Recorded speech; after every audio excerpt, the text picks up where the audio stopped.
Hello friends, welcome back to Telugu explanation of Ramesh Singh Indian economy text book.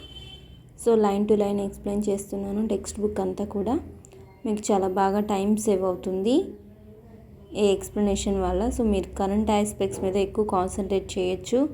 Videos చూడండి, మొత్తం ప్లేలిస్ట్లో పెట్టి ఉన్నాను. ఇప్పుడు దాకా చేసిన ఎకానమీ సబ్జెక్ట్ మీద 20 వీడియోస్ దాకా ఉన్నాయి. సో ఫస్ట్ చాప్టర్ అంతా ఫినిష్ అయింది, సెకండ్ చాప్టర్ స్టార్ట్ చేసి ఉన్నాము. సో ఈజీగా బేసిక్స్ నుంచి ప్రిపేర్ అయ్యే వాళ్ళకి మన లాంగ్వేజ్లో చదువుకుంటే బాగుంటుందని చెప్పేసి నేను ఇలా చేస్తున్నాను. సో ఈరోజు topic economic growth, A term coming from the life sciences. ఈ గ్రోత్ అనే term, growth in economics means economic growth అంటే ఏం చెప్తున్నారంటే ఇక్కడ ఈ గ్రోత్ అనే టర్మ్ లైఫ్ సైన్సెస్ నుంచి వచ్చింది. అంటే లైఫ్ సైన్సెస్ నుంచి వచ్చింది, సైన్సెస్ నుంచి వచ్చింది. ఇన్ ఎకనామిక్స్లో ఎకనామిక్స్ సబ్జెక్ట్లో ఈ గ్రోత్ని చూస్తే దాన్ని ఏమంటారంటే ఎకనామిక్ గ్రోత్. అంటే ఎకనామిక్గా గ్రో అవ్వటం, పెరగటం, అంటే ఆర్థికపరమైన పెరుగుదల అని చెప్తున్నారు. సో ఈ గ్రోత్ అనే టర్మ్ అనేది లైఫ్ సైన్సెస్ నుంచి వచ్చిందని చెప్తున్నారు. An increase in economic variables over a period of time is economic growth. An increase in economic variables అంటే ఆర్థికపరమైన నెంబర్ మనకు పెరిగినప్పుడు, ఆ యూనిట్ పెరిగినప్పుడు, ఆ వాల్యూ పెరిగినప్పుడు over a period of time, ఆ పర్టికులర్ టైంలో, అంటే ఈ సంవత్సరం నుంచి ఈ సంవత్సరం లోపు, over a period of time, ఒక కాలం టైంలో దాన్ని ఎకనామిక్ గ్రోత్ అంటారు. అది ఎకనామిక్ గ్రోత్ అంటే ఆర్థికపరమైన పెరుగుదల పెరిగింది, ఆర్థికంగా స్థితి పెరిగింది అని చెప్పొచ్చు. ఏమంటారంటే an increase in economic variables, ఆర్థికంగా దాని యొక్క నెంబర్ పెరిగినప్పుడు ఒక పర్టికులర్ టైంలో దాన్ని ఆర్థికంగా స్థితి పెరిగింది, ఎకనామిక్ గ్రోత్ అనేది ఉంది అని చెప్తారు. So that term can be used in an individual case or in the case of an economy or for the whole world. ఈ ఎకనామిక్ గ్రోత్ అనేది ఇండివిజువల్ కేసు, ఒక్కొక్క వ్యక్తి గురించి చెప్పచ్చు. అంటే ఎవరికి వాళ్ళకి ఎకనామిక్ గ్రోత్ కూడా ఉంటుంది కదా, ఒక్కొక్క వ్యక్తి గురించి చెప్పచ్చు, లేకపోతే ఒక ఆర్థిక వ్యవస్థ గురించి చెప్పచ్చు, case of an economy or for the whole world, ప్రపంచం మొత్తం ఆర్థిక వ్యవస్థ గురించి చెప్పచ్చు. అంటే ఒకళ్ళ స్థితి పెరిగింది, ఒకళ్ళ ఆర్థిక స్థితి పెరిగింది అని చెప్పచ్చు, లేకపోతే ఒక ఆర్థిక వ్యవస్థ బాగుపడిందని చెప్పచ్చు, ఒక నేషన్ యొక్క ఆర్థిక వ్యవస్థ బాగుపడిందని చెప్పచ్చు, లేకపోతే ప్రపంచం మొత్తానికి ఆర్థిక వ్యవస్థ బాగుపడిందని చెప్పచ్చు. ఎకనామిక్ గ్రోత్ అనేది అలా వాడచ్చు.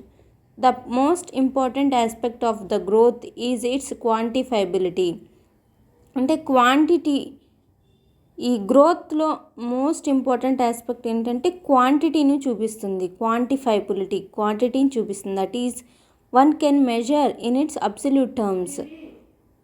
అంటే వాటి యొక్క టర్మ్స్లో వాటిని మెజర్ చేయొచ్చు. ఏ ఒక ప్రొడక్ట్ అయినా కూడా వాటి యొక్క టర్మ్స్లో వాటిని మెజర్ చేయొచ్చు. All the units of measurement may be applied depending upon the economic variable where the growth is being studied. అంటే మెజర్మెంట్లో ఉన్న ఆల్ ద యూనిట్స్ అన్నీ కూడా అప్లై చేసి ఈ ఎకనామిక్ గ్రోత్ అనేది చూడొచ్చు. So we have few examples. కొన్ని ఎగ్జాంపుల్స్ ఉన్నాయి. అవేంటంటే an economy might have been able to see growth in food production during a decade which could be measured in tons. So ఒక ఆర్థిక వ్యవస్థ ఏం చేయొచ్చు అంటే might have been able to see growth in food production అంటే ఆహారం యొక్క production పెరిగింది అని ఎలా చెప్పొచ్చు. ఒక డికేడ్, ఒక 10 సంవత్సరాల కాలంలో ఆహారం పెంచటం, తయారు చేయడం పెరిగింది అని చెప్పొచ్చు. ఎట్లా ఫుడ్ ప్రొడక్షన్ పెరిగిందని ఎట్లా చెప్పొచ్చు? టన్స్లో మెషర్ చేసి ఇన్ని టన్నులు పెరిగింది, ఇన్ని టన్నులు పెరుగుదల ఉంది అని చెప్పొచ్చు.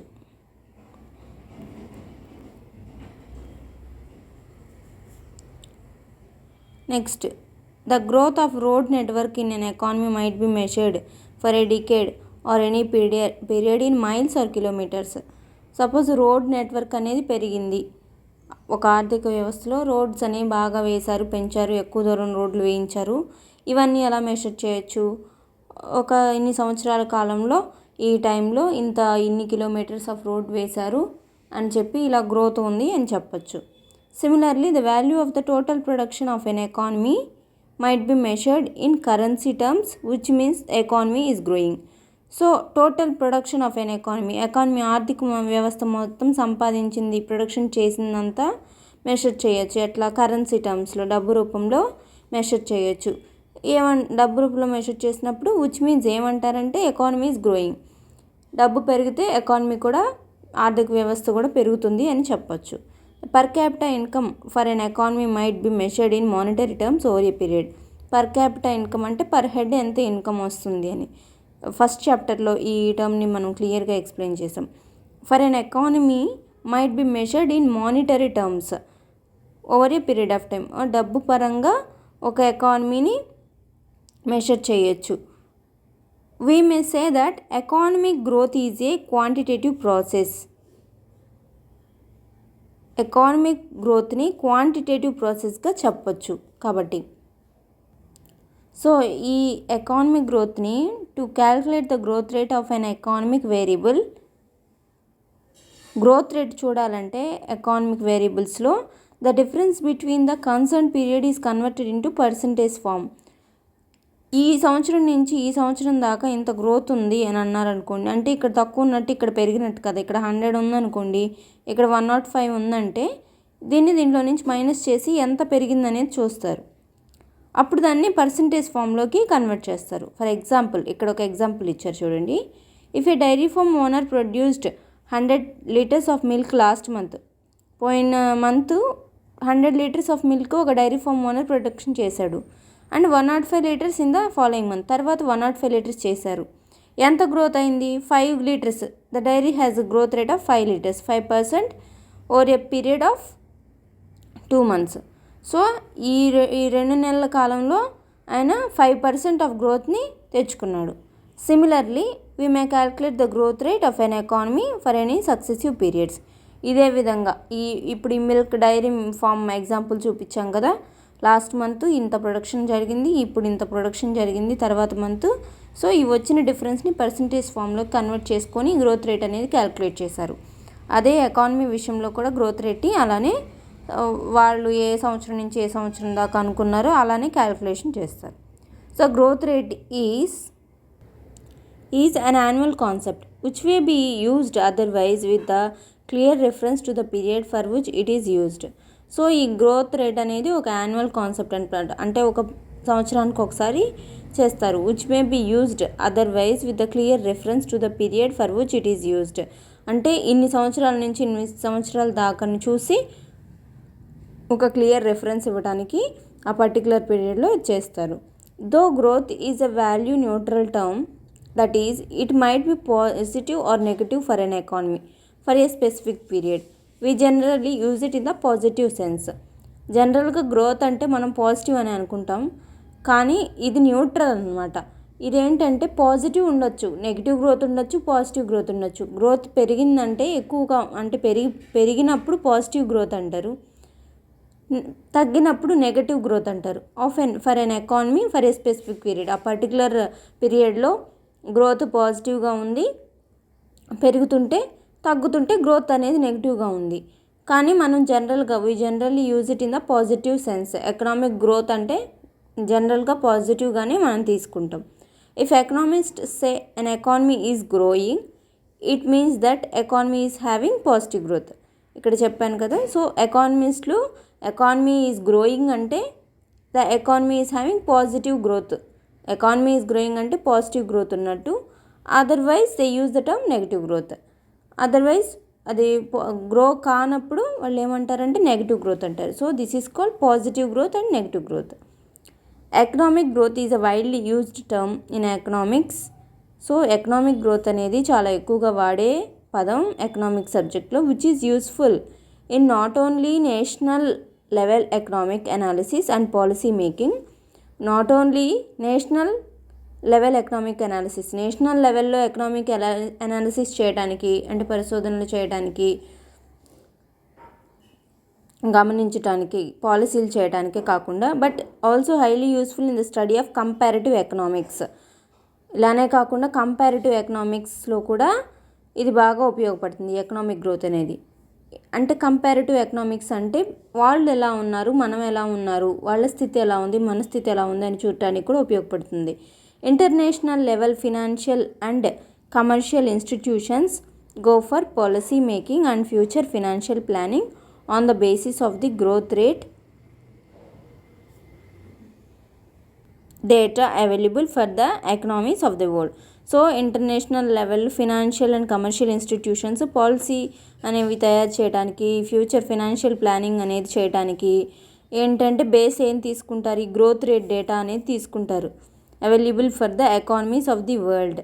సో ఆర్థిక వ్యవస్థల్లో ఉన్న ఈ గ్రోత్ రేట్ డేటాను తీసి దాన్ని బట్టి వాళ్ళు ప్లాన్ అనేది చేస్తారు. అంటే ఎంత ఉందో తెలిస్తే ఇంకా మెరుగుపరచడానికి ఏం చేయాలో తెలుస్తుందని అలా చేస్తారు. సో ఈ ఎకనామిక్ గ్రోత్ కాన్సెప్ట్ ఏంటంటే, గ్రోత్ అనేది జనరల్గా మనకి లైఫ్ సైన్సెస్ నుంచి వచ్చిన పదము. సో ఈ లైఫ్ సైన్సెస్ నుంచి వచ్చిన పదాన్ని మనం వాడుతున్నాం ఎకనామిక్గా చూపించడానికి. అప్పుడు ఏంటంటే ఎకనామిక్ గ్రోత్ అంటే ఏంటంటే ఇంక్రీజ్ ఇన్ ఎకనామిక్ వేరియబుల్స్. ఎకనామిక్గా వేరియబుల్స్ అంటే ఆ ఎకనామిక్ ఆర్థికంగా దాని వాల్యూ అనేది పెరిగినప్పుడు ఒక పర్టికులర్ టైంలో దాన్ని ఎకనామిక్ గ్రోత్ అంటాం. సో ఇది ఏంటంటే జనరల్గా ఒకళ్ళ విషయంలో చెప్పొచ్చు, అతనికి ఎకనామిక్గా గ్రో అయ్యాడని చెప్పొచ్చు, ఆర్థిక పరంగా అతను పైకి వచ్చాడని చెప్పొచ్చు, లేకపోతే ఒక నేషన్ యొక్క ఆర్థిక వ్యవస్థ గురించి చెప్పొచ్చు, లేకపోతే ప్రపంచ వ్యవస్థ గురించి ఆర్థిక వ్యవస్థ గురించి కూడా చెప్పొచ్చు. సో ఇక్కడ ఏంటంటే క్వాంటిటీని చూపిస్తుంది.